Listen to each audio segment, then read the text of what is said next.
everyone, and welcome to 180 Degrees of Impact. My name is Matt Scott, and we're at the Harvard Social Enterprise Conference. Alessandra, how's the conference treating you so far? It's going well. Thanks for joining me, and it's we're in Boston right now. Normally we see each other when we're in Washington, D.C., so like the weather's not that much worse. It's good. We're just adjusting a little bit. But how are you? Before I get too deep into just talking, how are you doing? I'm good. I'm good. I'm enjoying the conference a lot.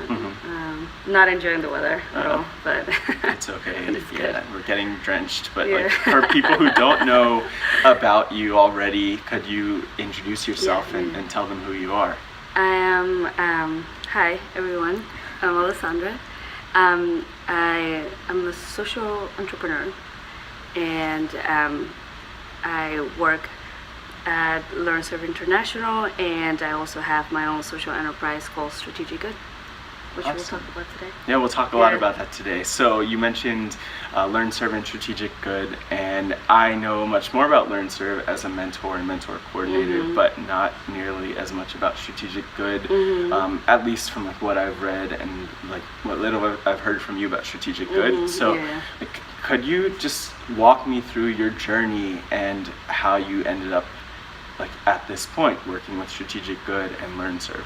Yeah. Do you want to know about Strategic Good first? And then sure. Okay. That'd be good. So Strategic Good is an organization, a social enterprise that, you know, our mission and our why, like what we want to do is to guide people and organizations to use and understand the tools and like mindsets of social entrepreneurship. And understand the concepts and like and use them in real life. And it sounds a lot like LearnServe in a lot of ways. Like that's the one thing that I noticed. And so just because of that, could you also talk about like what is LearnServe for people who don't know? No, I do know. LearnServe is an organization that, you know, we do a lot, but what we mainly focus on is training students, high school students, in social entrepreneurship. We're based out of Washington, D.C., so we have various different programs, and it's either after school or taking students abroad, but it's mainly focused on teaching social entrepreneurship and leadership. How did you first get involved with like, social entrepreneurship? Maybe that's a long story. But it isn't. It isn't. So I went to undergrad at Hopkins, and I was studying business there, and then somebody gave me a book that was called How to Change the World by David Bornstein. Oh wow! And that was the first time I heard about social entrepreneurship, like the terms and what it was, and that changed my world. Because since then I've been like extremely like, as soon as I read, I was like, this is exactly what I want to do. So what was it about that was interesting to you though? Yeah, it was the merge of businesses, like the efficiency of businesses, and still doing good. And I always had this idea that I wanted to like do something good in the world and like change the world and whatever, but I didn't want to be broke, you know. I didn't want to be like, you know, we usually have this idea of like this hippie person and like this person that gives up everything for the good of people without really making any money or like whatever. And I feel like that merged the two. Awesome. I'm like this. It's so interesting to me because right now you're really focused on, through Strategic Good and through LearnServe, like helping other social entrepreneurs do their work. But are you interested in any like specific areas or fields or issues in particular? 3 come to mind. One is education, definitely like anything that has to do with education, women empowerment, and personally, I guess that's not an industry, but we're working in Latin America. In particularly El Salvador, which is wonderful. That's really interesting. Like speaking of just like El Salvador, you mentioned like wanting to, having a passion for that. Is there, when I think of social enterprise, I'll say like I think of a lot of issues that people want to address, and like sometimes you see challenges, and for a lot of people I talk with, they grow up with challenges. Like I was talking with someone yesterday from Botswana who I met her yesterday too. Yeah, so this awesome. is a small conference, Yeah. but like Tato, she's amazing, and I interviewed her, and it was really cool because she is like from there. She's passionate about education when it comes to HIV and AIDS, and recognizes that people don't always have access to the education and resources. So like, are there issues in El Salvador that, or I should say challenges in El Salvador that you see that really kind of get you thinking like, okay, we need to apply social enterprise here? Everything. I feel like we have so much social problems, and I think that's what inspired me at the beginning, like seeing the social inequalities that we have, lack of education, extreme poverty that we still have in the country. I think that looking at that gap really inspired me to work, and I think that the main problem that I can see being applied everywhere is education, especially for children and youth, and then women having like economic independence and like women empowerment. Yeah. I think it's like, so of course through Learn Serve I know that you see like dozens of people who are well, I don't even want to say kids, like young people Yeah. who are changing the world for the better, or creating these projects that like they start by addressing the question like what pisses you off, and then they go on to actually create things over the course of the year. Like I know that you don't have any favorites when it comes to the work, but when it comes to like those two issues you mentioned, are there any examples you have to share that that might resonate with people who are watching? Examples of students? Students and specifically their ventures. Yeah, I have a lot. I don't have favorites. But examples that people would understand yes. more clearly, I think. So there are two that I can think about. One of them, it's really not based in DC, but there's a couple of students that we work with that, to make the story short, they started a venture called Her, and they open libraries in rural areas of Pakistan. Have already, just December, they opened the 7th library in Pakistan. And they're high school students. Everybody. How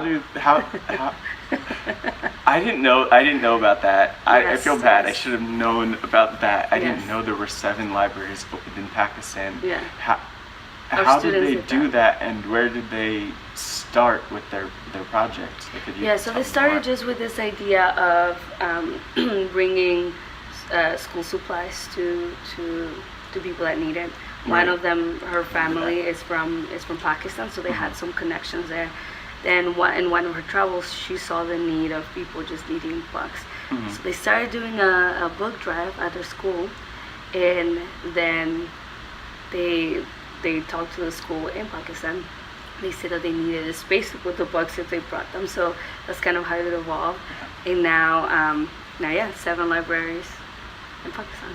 So just to like break that down a little bit more, because I want to understand. Their names are Soha and Hannah. Oh, shouting them out. Shout out to Learn Serve. We could go on with like a ton of people. Yes. I'm not going to start the shout outs, but No. but I'm wondering, like, just to break it down, like, what's the, okay, so I'll say from outside looking in, I'm not on the outside of it, I guess, but just from someone who's looking at it, you look at a high school student normally, and you think, what are they supposed to do? Like, oh, that's cute that they have an idea, but you have these students who are opening up 7 libraries in Pakistan, and definitely going to open more before the school year, I'm sure. Yes. So, like, how do they start, and then what's the process that they actually go through? Because I'm a little bit familiar with the curriculum, but I mean, I have never sat down and been, a student receiving it. So could you tell me more about that? Yes, yeah. So exactly like you said, the beginning of the curriculum is from that question of what pisses you off. So we start with that question. We ask them what are the things that you see in your community that angers you, that you really wish you could change.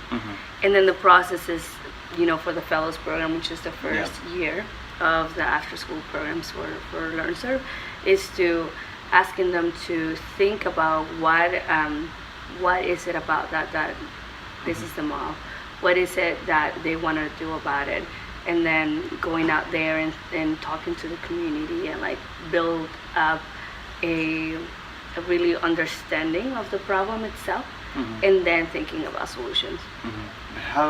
How do you take what you're doing with Strategic Good and what you've learned through that and then apply it to LearnServe?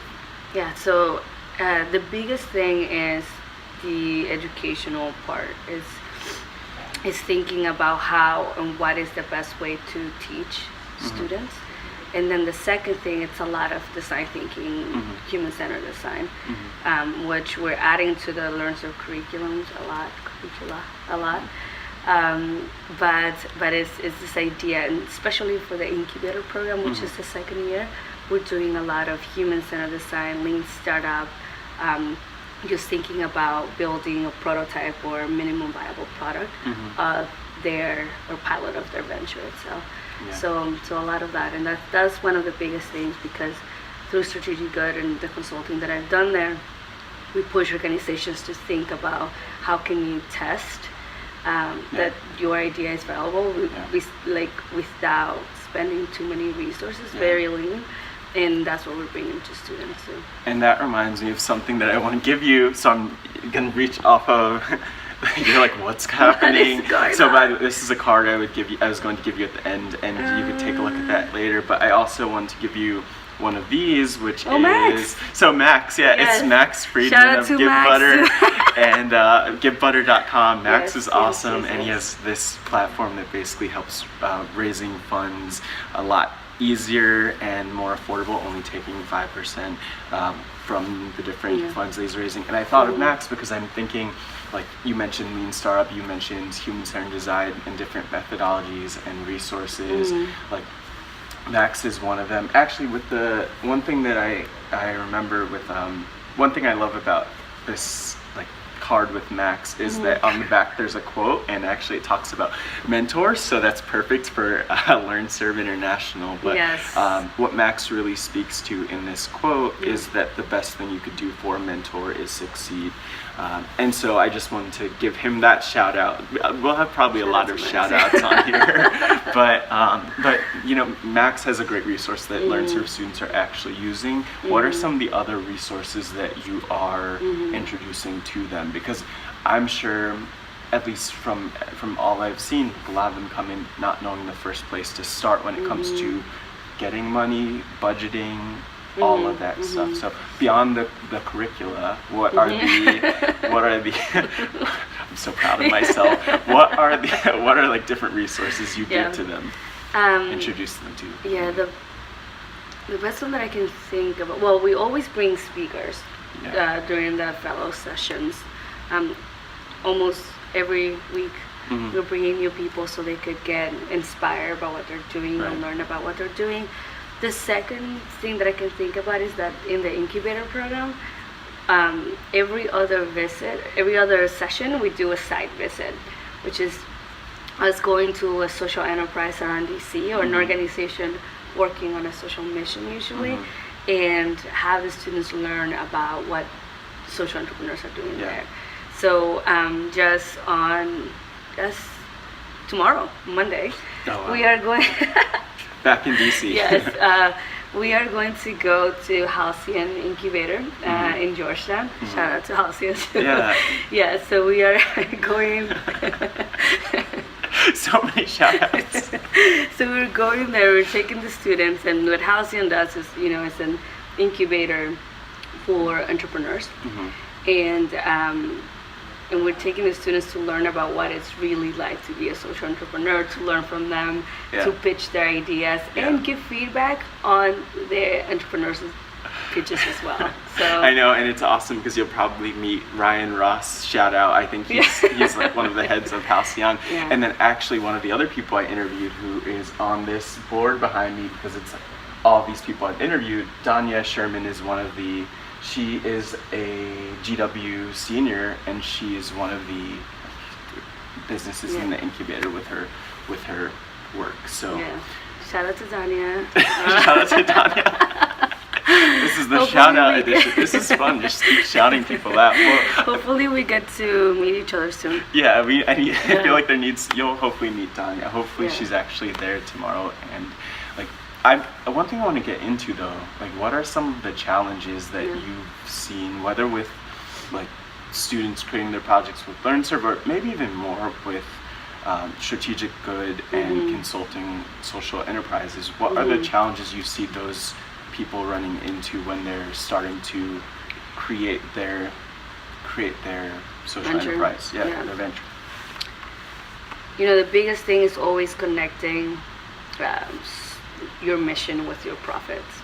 That is the biggest thing, because you really, you have to be able to design a model for your social enterprise that is bringing, like, that is making money, so it's financially sustainable, but it's also aligned with your mission.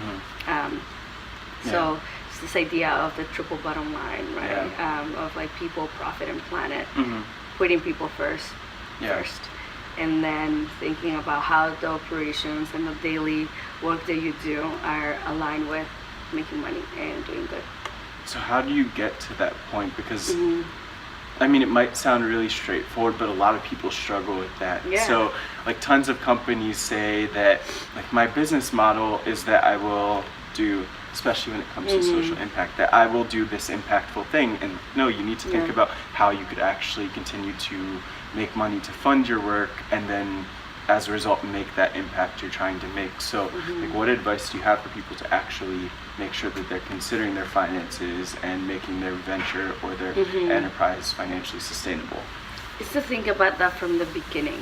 I think that at the beginning they have to think about what are the products, services, or how is it that you're designing your venture, so that happens organically instead of just like jumping into it without really thinking about it.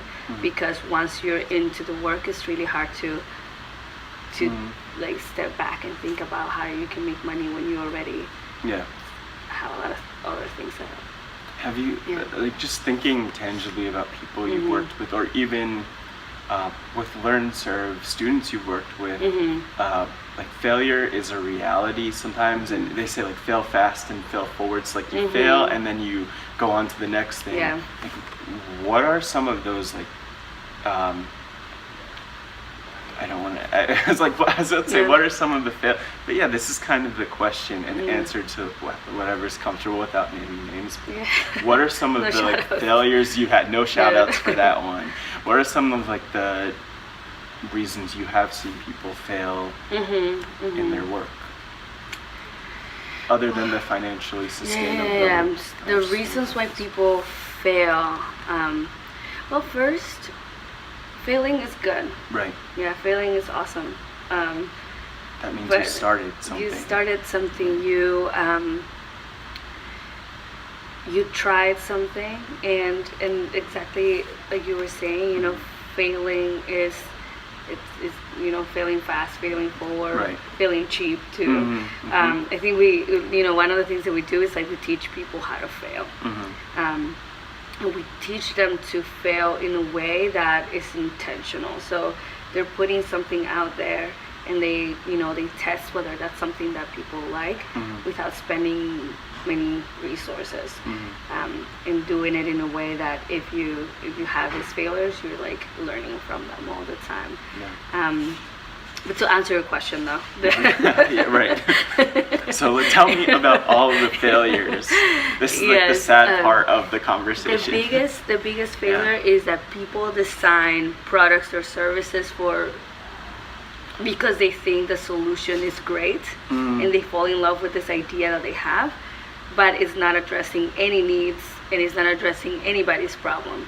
maybe their problem, right? Maybe their problem, or the way that they see the problem. So, working and teaching human-centered design is that's why we believe it's so important, because you really are designing your product or service based on what people need, not what you think is great. Yeah.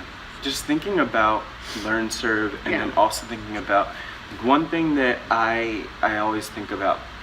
My vision for 100 HPs of impact, or I should say vision statement, is really simple. It's just innovation for everyone. Or at least that's the draft vision. Ooh. It's not on paper anywhere, but it's the point of something that Learn, Serve, thank you. Something Learn, Serve really proves that everyone has something that they are passionate about and can address.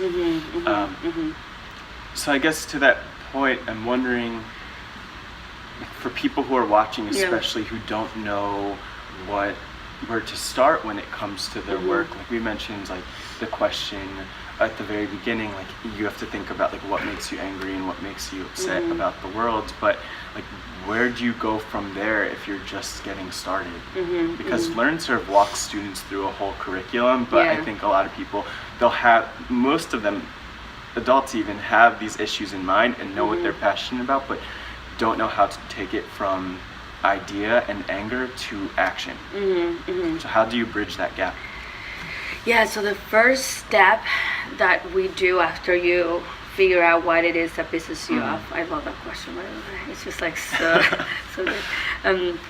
So after you figure out what is it that pisses you off, it's like getting out of the building and like talking to people about what are the needs around that problem. So the first step is like getting out of your head and like stop thinking about it. It's like go and ask the questions to the person that you want to help, or the people, the community that you want to help out. I think that once you hear what the problems are from people, from real people, like the real communities, then that changes how you address the problem, and then you take action. What advice do you have, though, for, like, just from your experience being here this weekend at the Social Enterprise Conference, what advice do you have for people?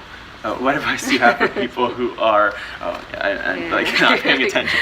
But what advice do you have for people who, the type of people who are here who are educated, who have ideas? Do you have any special piece of advice for people who are a little bit further along in their journey, but then still coming here to really compare notes and figuring out, like, what should I be doing next to take this to the next level? Listen. I think that is the biggest thing, because we, coming from a place where we are, educated, we get like, I don't know, bachelor's and master's and PhDs or whatever. That is all mainly theory, right? We believe that we have the answer to how we're gonna fix the world. And my biggest advice would be to not forget to listen to the people you're designing your solution for, because they determine what it's important. They know their needs, they know solutions, they know what it is that it's needed in their communities, and we don't have the answer to it. Right. I think that's a great piece of advice for everyone, and something that, like, the people I've interviewed, they are a whole range of levels of experience. Some have like decades, some have like months and few years, and a day, something almost a day. So it's interesting to see the mix, but that's great advice for everyone, because you even forget that, like, especially when you're 30, 40, 50 years in. After a while you think like you know it all, but I think the people who do the work best, including people that I've met and interviewed, are the ones who still listen even though they have all the expertise. Yes. But I want to know, like, in the last question, or one of my last questions as we get to wrapping up, maybe my favorite question. There's so much anticipation. But I want to know, like, just about you and your vision and your life. Like, if your life were a book or a documentary, what would the title be and why? Yes. Okay. The title will be Doing Good. Just doing good. Yeah. I think that's really straightforward. Do you want to explain why doing good, or like sum up why, even though I think people get a sense of why? Yeah, I think I think the biggest thing is the word doing, like taking action. Like it means taking action, that you're actually like living. Yeah, so it will be doing good or something about like being the change. Both of those, for me, the thing that I'm getting from both of them is that it's about action, right? It's about action. Like it's about doing. It's not about just having ideas to or like coming together, talking about being good. It's actually about going and implementing. So like here at the Social Enterprise Conference, this is where a lot of conversations take place and people connect, and that will lead to different impact. But the key is that people actually take action rather than just talk about it. Yeah. I think my thing would be like to live the good that you want to do, like to be it and like really live it throughout, you know, throughout everything that you do. We do so many things all the time, and we need to be conscious about that. You know, I was reading this book about joy. From the Dalai Lama and Desmond Tutu. Shout out to the Dalai Lama and Desmond Tutu. Yes, but they were having a conversation about what it's like to live with joy. And one of the things that I remember about that is that he talked about why we're using the word compassion, like being like compassion instead of having empathy, but having compassion. And the reason that he said to use that word, that it was a better word, because it implies action. If you're compassionate about something that is happening to someone, you don't stay like just there. If you see that like a rock fell into you and you know you have empathy, you're like, oh my God, I'm so sorry. But compassion, like really feeling for somebody else, it's like if that rock hits you, I'm like going to do something to try to save you. And it's important to like have empathy and like the ability to you know, really understand and feel where other people are, but you do need to take action and do something about it. And by the way, you have like a lot of not just advice from your experience, but a lot of advice and resources, and obviously from like Dalai Lama and Tutu, who are definitely watching right now. So when are you writing that book? You need to write your book. I think it'll be a book, not a documentary, probably. Yeah, most likely. You seem to like books, so. I love books. Like, it's one of my favorite things. You know who should write the foreword for your book? You? Scott Reckler should write your book. Shout out to Scott. All right, that's all I have really, but I want to know where can people learn more about Strategic Good and about Learn Serve International, and also about just you and the work you're doing. Yeah, so so both organizations have websites, and we are in social media as well. So you can find Learn Serve by Learn Serve International. If you literally just Google, we're there, www.learn-serve.org. And then Strategic Good is strategicgood.com, and we are on social media as well. We update our Instagram more than we update our website for Strategic Good sometimes. Well, that's good. But yeah, just follow us, and if you have any questions, you can just email me as well. And yeah. What's your email? Yeah, Alessandra at learn-serve.org or Alessandra at strategicgood. Easy.com. .com. .com. Awesome. And so if you want to learn more about 180 Degrees of Impact, just visit www.lets.care. But you probably already know about it because you're watching, so that's good. But any more shout outs though, just as we wrap it up? Okay, so many shout outs. So shout out to Learn Serve International and the entire team. Well, let's well, we have to like give a shout to Emma, to Lauren, to Sabine, to Scott, Lawrence, all of the mentors. They get a big shout out. The students get a shout out. The students get a huge shout out. I think that's all of our shout outs. Volunteers for Learn Serve. To Max, who's right here with us. You are with us in spirit, Max. With us in spirit. But yeah, that's all I have. So, Yeah. thanks for joining, and I really appreciate you taking the time out for this. And for anyone who's watching, until next time, as I always say at the end, because it's like Yeah, my what do you say at the tagline. end? This is so. Let me I'll let you- rewind. So for anyone who's watching, keep impacting, and I always do the point thing too. Got it. Ooh, that's nice. Do you want to try it? Okay, let's do it. What? You could say the end thing. Keep impacting. Keep impacting. Okay, great. Thank you.